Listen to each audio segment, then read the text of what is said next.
Hey, it's attorney Mark Blane coming at you with another book review for the monthly newsletter. And these are actual books that I select, review, and recommend. And not every book that you read would you necessarily recommend it to a friend or family member. But I'm real excited about this one because it's a history book. So let's just get into it. So for this book review, I've selected Tried by War, Abraham Lincoln as Commander-in-Chief.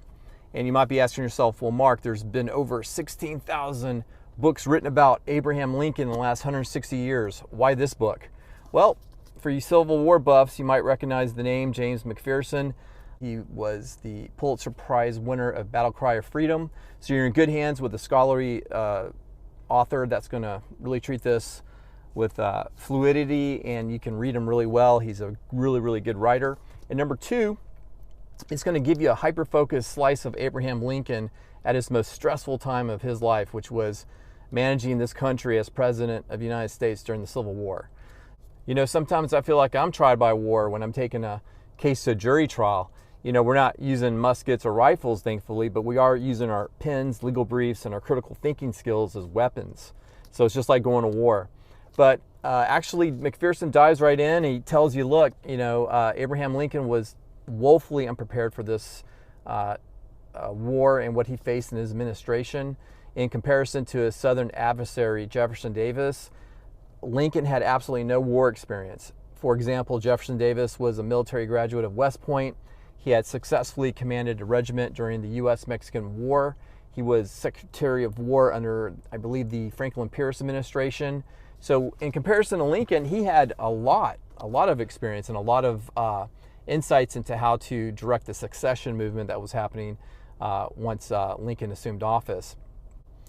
And also Lincoln, he was a captain of a militia during the Black Hawk Wars, but he saw no action. So in comparison to Jefferson Davis, he had no war experience whatsoever.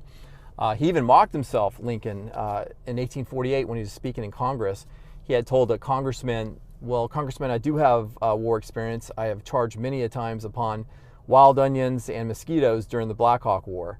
So even then he was mocking himself, but little did he know 13 short years later he would be Commander-in-Chief during the most turbulent time in history of the United States, during an internal civil war, which, as we read our history, we all know that civil wars are very hard to manage, and they usually end in some sort of huge upheaval politically, culturally, and economically. So McPherson dives in, tells you about him not being prepared. What does he do? Lincoln, he's a quick study. He reads a lot of books on strategy and military tactics. He actually takes his own generals to task with his knowledge. And this mirrors Lincoln as a very hard worker and smart man. In fact, when he became a lawyer in Illinois, he never went to law school. He read the law. In fact, he was one of the inspirations why I became a lawyer. He became a people's lawyer, which is what I do. I represent, everyday persons in the community. And because he was a people's lawyer, I think that aided in his communication skills with his generals and staff and the strategy that he imbued upon his leadership with the Civil War. He looked at this succession issue and slavery as a test. Will this government that we have, will it last forever, or will it forever perish from the earth? And he even said in 1864 that the issue of slavery and succession is simple, clear, and distinct. It's an issue that must be tried by war and decided in victory.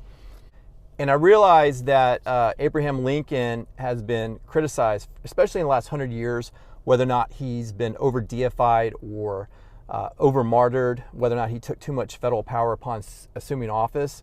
But no one can deny the fact that this man led us through the most devastating time in our history, our young history, because at the time, the nation was only 80-something years old, and did so successfully, leaving a legacy of personal freedoms that we can all touch today. For example, his direct influence and leadership led to the 13th Amendment, which finally abolished slavery, and then it also led to the 14th Amendment, which is the Due Process Clause, which basically the government cannot infringe on any citizen's rights of liberty or property.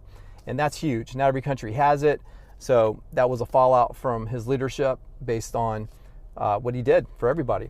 So it's a great book. It's not too, you can knock this out. It's 270 pages, so it's not an exhausting read or whatnot.